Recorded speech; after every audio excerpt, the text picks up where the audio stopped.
Halo sahabat-sahabat dimanapun berada. Baik teman-teman, langsung aja pada video kali ini saya ingin membahas atau mengomentari dari beberapa sebagian ya. Ada beberapa komentar teman-teman sahabat-sahabat yang memperhatikan channel Wartawan Injil yang masih mempertanyakan tentang istilah anak Allah yang ada di dalam budaya tradisi Yahudi atau yang tertulis di dalam Alkitab atau Bible ya. Ada istilah anak Allah, apa maksudnya? Nah, sahabat-sahabat, istilah ini menjadi penting ketika seringkali oleh beberapa orang yang agak kurang berpengetahuan, mereka mengatakan atau membenturkan ya, antara Bible yang menyebut istilah anak Allah dengan kitab suci Al-Quran. Misalkan dalam surat Al-Ikhlas yang dikatakan, Lam yalid walam yulad, yang dimaknai sebagai Allah tidak beranak dan tidak diperanakkan.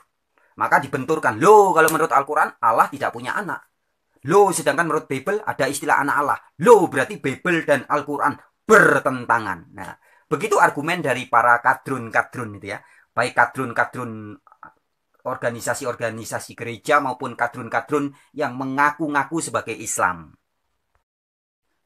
Sahabat-sahabatku, sebenarnya istilah anak Allah yang ada di Bible atau di dalam Alkitab sama sekali tidak bertentangan dengan surat Al-Ikhlas dalam Al-Quran yang mengatakan bahwa Allah tidak beranak dan tidak diperanakkan.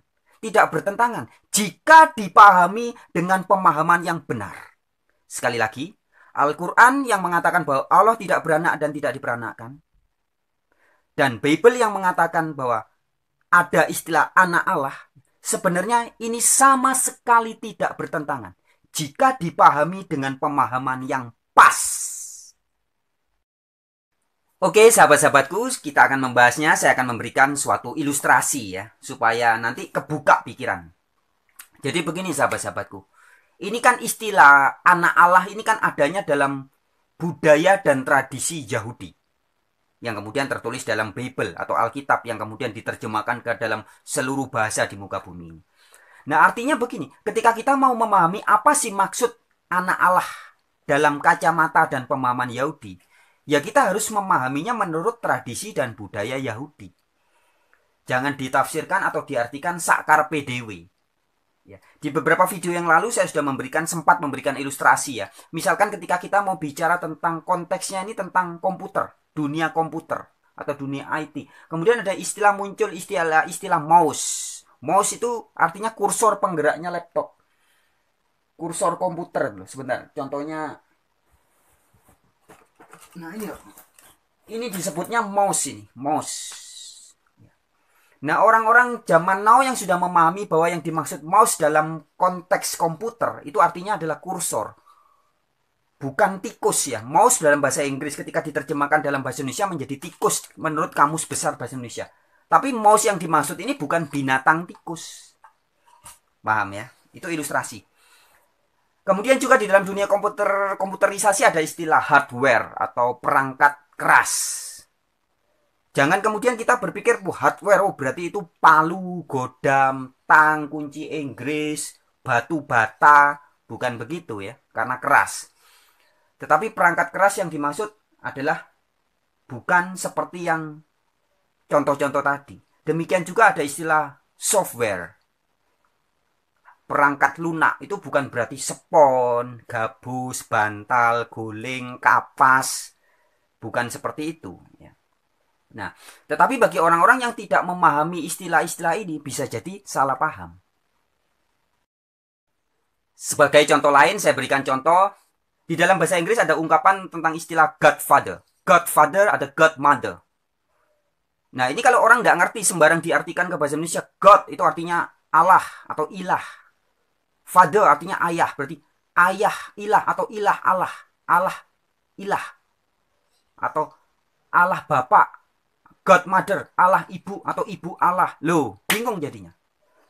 Ya, padahal itu ungkapan dalam bahasa Inggris Godfather artinya adalah terjemahan bahasa Indonesia yang pas adalah Bapak asuh atau Bapak angkat atau Bapak baptis.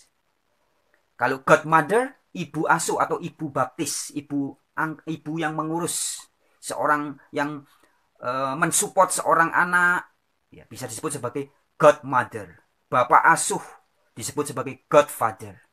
Bukan berarti bapak Allah atau ibu Allah, bukan. Nah, tapi bagi orang-orang yang tidak memahami ini, nanti bisa gagal paham. Nah, sekarang kita masuk ke dalam istilah Sons of God atau anak Allah yang bertaburan di dalam Bible atau Alkitab. Demikian juga sahabat-sahabatku, tidak boleh sembarang diartikan semau pikiran orang-orang yang belum memahami. Ya, dengan segala hormat saya harus menyebut dulu Pak Rizik Sihab ya. Rizik Sihab pernah mengejek dalam videonya beredar luas di YouTube juga. Kok katanya tentang anak Allah lu, bidannya siapa? Itu komentar-komentar seperti itu adalah komentar dari orang-orang yang sama sekali tidak memahami istilah sons of God atau anak Allah yang ada di Bible atau di Alkitab. Jadi istilah anak Allah karena muncul dari budaya dan tradisi Yahudi, ya harus kita tanyanya kepada orang-orang Yahudi atau orang-orang yang betul-betul paham tentang maksud-maksud dalam bahasa Yahudi, bahasa Ibrani, bahasa Alkitab, apa itu istilah anak Allah. Ya. Jadi jangan nanyanya ke orang-orang yang nggak ngerti, nanti bisa jadi salah kaprah. Nah, anak Allah sendiri sebenarnya dalam Alkitab sudah sangat jelas, very clear, ada banyak sekali ayatnya. Disebutkan diantaranya. Saya tidak perlu bukakan ayatnya, cuman saya sampaikan aja. Dikatakan orang-orang yang taat kepada Allah disebut anak-anak Allah.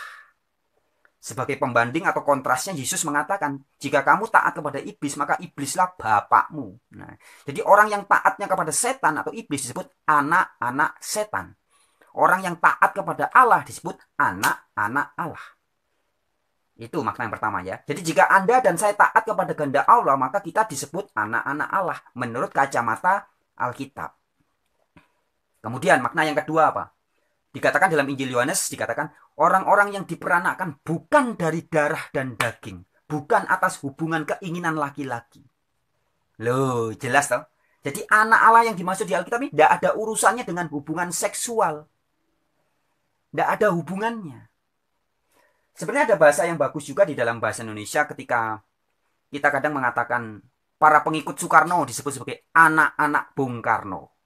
Orang-orang yang mengikuti jejak atau yang taat kepada kebijaksanaan-kebijaksanaan Bung Karno bisa disebut sebagai anak-anak Soekarno. Nah, di sini kan jelas artinya bukan berarti Soekarno menikah dengan istrinya yang banyak itu kemudian punya anak, kemudian itulah disebut anak-anak Soekarno. Bukan, ya. Bukan dalam hal makna secara lahiriah, bukan. Kemudian, istilah anak Allah di dalam Alkitab juga kalau sahabat-sahabat buka di dalam Mazmur 90 ayat 2. Kitab Jabur atau Mazmur 90 ayat 2. Saya bacakan ya. Sebelum gunung-gunung dilahirkan dan bumi dan dunia diperanakkan.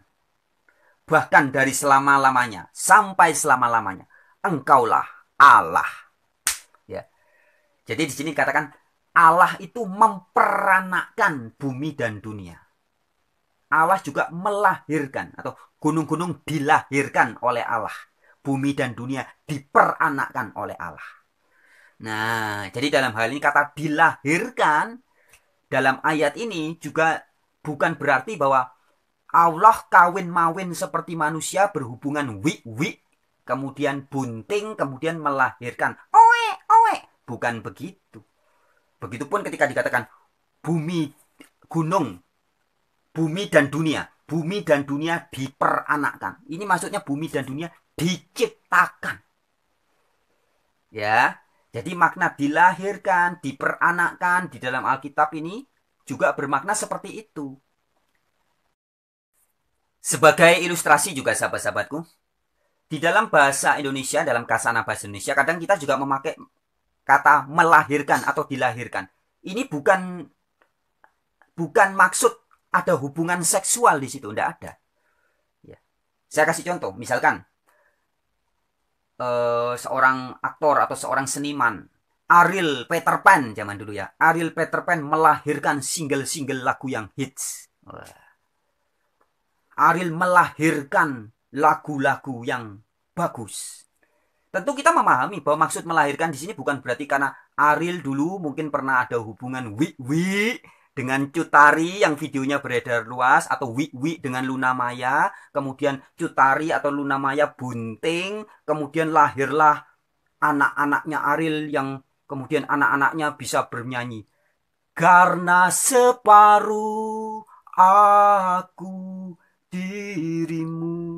Wah, jadi lagu separuh nafas yang dilahirkan oleh Ariel Peter Pan adalah hasil wik-wik antara Ariel Peter Pan dengan Luna Maya.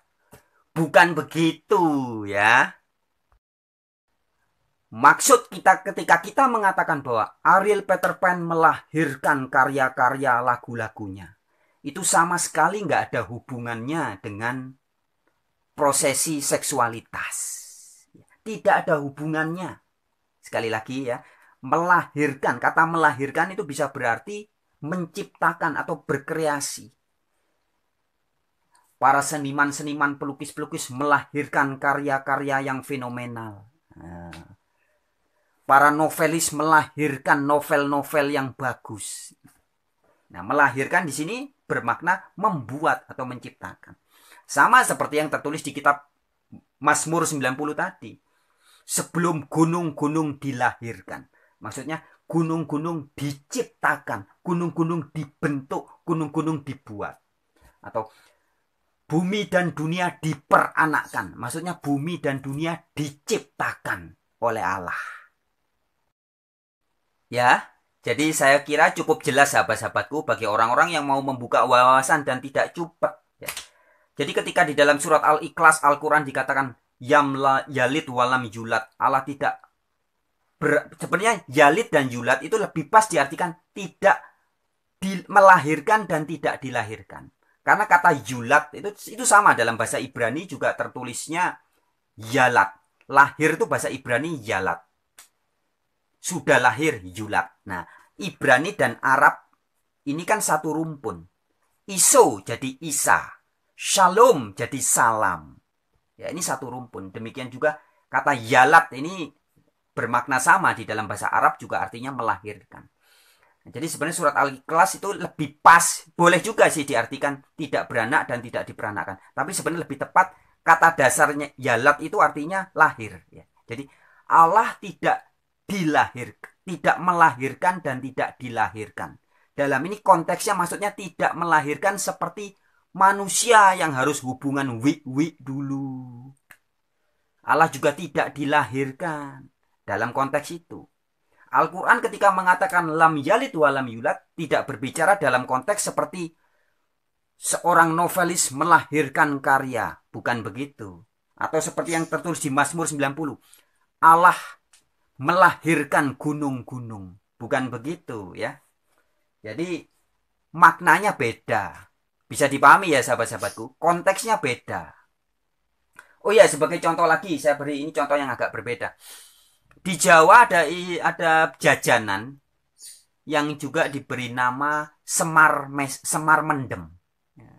Teman-teman mungkin ada yang sebagian pernah makan. Semar mendem itu seperti lemper gitu ya, dibungkus gitu. Bentuknya kayak lemper gitu. Namanya nanti teman-teman bisa googling, bisa lihat di Google kalau belum tahu atau di YouTube. Ketik aja jajanan semar mendem. Nah, semar mendem ini kalau bagi orang Jawa atau orang-orang yang ngerti jajanan Indonesia sudah sangat paham. Oh, maksudnya kue atau jajan pasar yang namanya semar mendem. Tapi kalau ini kemudian diterjemahkan ke bahasa Inggris dan diartikan oleh orang Inggris yang tidak paham konteksnya, bisa salah paham. Karena semar mendem itu kan artinya mabuk kalau bahasa Jawa. Kalau dalam bahasa Inggris bisa diartikan sebagai drunken semar. Semar mabuk, drunken semar. Wah, mereka berpikir semar itu orang mabuk. Wih, gimana ya? Gagal paham jadinya. Ya, kalau nggak ngerti maksudnya semar mendem ini ternyata alah jajanan toh. Gitu. Itu hanya sebagai contoh sahabat-sahabatku. Ya, sebelum saya lanjutkan sahabat-sahabatku, ingin saya sampaikan pesan bahwa hati-hati dengan asumsi Anda. Sahabat-sahabat, hati-hati dalam menyikapi suatu kalimat atau pesan dari kata-kata tertentu jika kita atau Anda dan saya belum benar-benar memahami maksudnya. Karena akibatnya bisa fatal, bisa gagal paham jika kita belum memahami maksudnya. Tadi saya beri ilustrasi, ada Godfather dalam bahasa Inggris. Jangan diterjemahkan sebagai Allah Bapa atau Bapa Allah. Sebab maksudnya adalah Bapak asuh. Ya. Ada juga istilah semar mendem dalam bahasa Indonesia, bahasa Jawa. Itu maksudnya adalah nama jajanan. Bukan berarti orang bernama Semar kemudian mabuk, drunken Semar. Bukan begitu ya. Dan contoh-contoh yang lain. Nah, Maka demikian juga ketika Anda menemukan kata atau kalimat yang menyebutkan anak Allah atau sons of God yang bertaburan di Alkitab. Hati-hati, jangan asal memahami atau menerjemahkannya tanpa pengetahuan yang benar, supaya tidak gagal paham. Oke sahabat-sahabat, sebelum saya tutup video kali ini, saya ingin mengajak teman-teman untuk menyimak salah satu cuplikan video ini. Ya, ini adalah sebuah ilustrasi tentang orang yang gagal memahami pesan dari suatu kalimat. Gagal paham akibatnya fatal. Ya, silakan disimak baik-baik cuplikan. Video ini hanya sebuah ilustrasi. Selamat menyaksikan. Nah ini foto bukan fotomu. Ini tanda tangan siapa? Ya bukan tanda tanganku lah. Loh, ini berarti kamu yang ngacau ini. Om Jin jangan soto deh. Lah, siapa yang soto ini buktinya? Lah wong Om kan nggak tahu asal muasalnya kayak gimana. Kok main nyalahin orang aja sembarangan. Tak remes kamu. Yaudah kamu ceritain asal muasalnya. Nah, jadi gini Om. Waktu tadi pagi itu, aku kan disuruh ngisi formulir sama petugasnya. Dia bilang kayak gini, tolong diisi ya nama saudara, alamat saudara, terus ditempeli foto saudara. Jangan lupa tanda tangan saudara. Gitu katanya. Loh ya bener. Lah terus kamu isi formulirnya? Ya tak isilah sesuai perintah petugasnya. Bagus. Dengan nama saudara saya, Ponario. Alamat, ya alamatnya Ponario. Fotonya juga Ponario. Ya Ponario juga yang tanda tangan. Kan Ponario saudara saya. Pinter banget.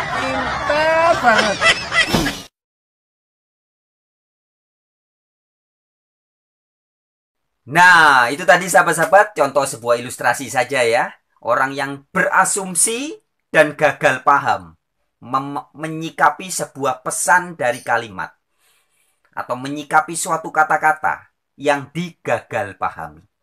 Oke sahabat-sahabat, terima kasih buat siapapun yang menyimak video kali ini. Pesan saya adalah hati-hati dengan asumsi Anda. Jangan sembarangan berasumsi atau menafsirkan suatu pesan dari kalimat atau kata-kata, baik yang diungkapkan oleh teman Anda, oleh sahabat Anda, terlebih yang tertulis di dalam kitab-kitab suci. Jangan sembarang diasumsikan menurut kehendak kita sendiri. Tetapi berhikmatlah, jadilah bijak, dan berpengetahuanlah. Jadilah cerdas. Salam dari saya, pewarta kabar baik, kabar gembira bagi Nusantara dan dunia. Shalom.